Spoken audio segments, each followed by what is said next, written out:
So, hi mga mommy. So, ngayon, refill day na tayo ng gatas ni baby.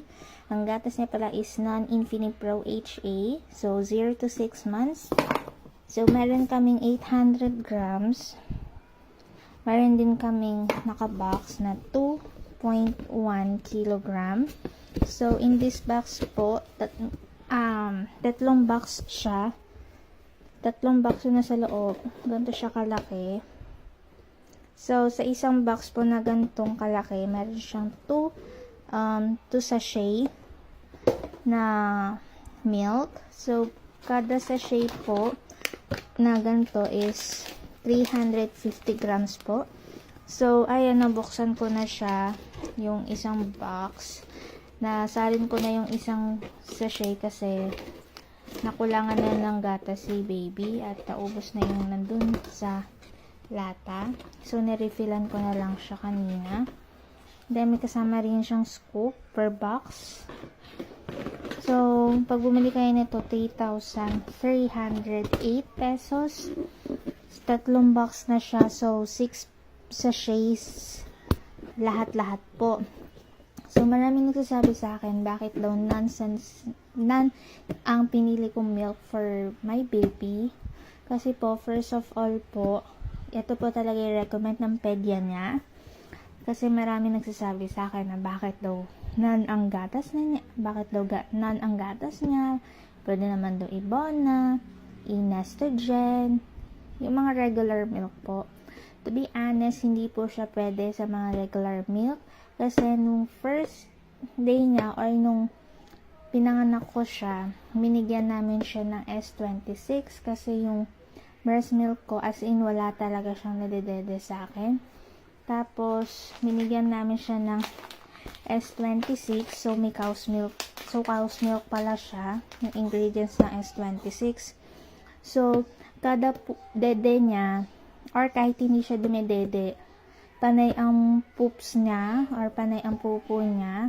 Yung pupo niya, napapansin namin is may mga bahid-bahid na dugo. Tapos, yung butas ng puwet niya is nagsusugat na dahil sa pupo niya. So, nagdudugo na rin yung pisngi ng puwet niya, yung pagitan ng butas ng puwet niya dahil sa pupo, nag-allergy na rin siya, nagkaka-rashes na siya. So, nag-sick ulit kami ng check-up sa pedya niya. So, fecalysis ba sa pupo. And fecalysis siya. Normal naman daw po yung pupo niya.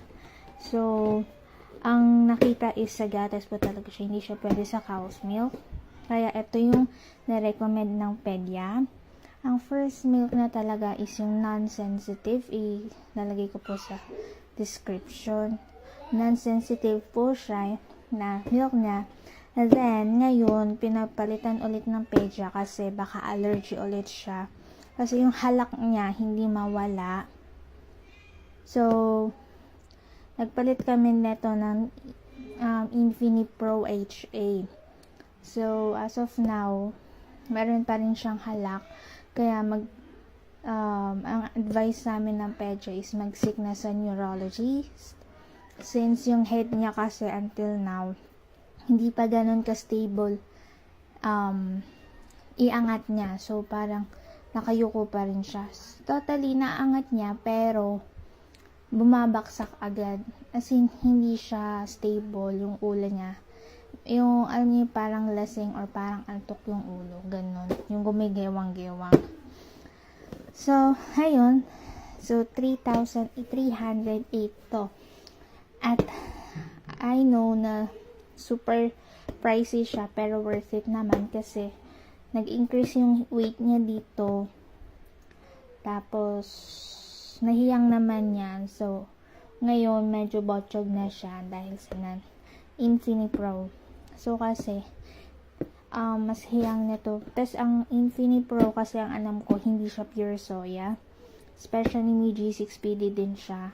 So, ito muna yung binigay ng pedya for now until mag 6 months siya para matingnan namin kung after 6 months pwede na namin siya ibalik ng regular milk. Pag okay na yung pupo niya with the regular milk, 6 months na, then pwede na kami magbigay ng another kind of milk na regular. Pwede na namin siya ibalik sa S26. So, yun lang po. Bye-bye! Sana makatulong sa inyo to.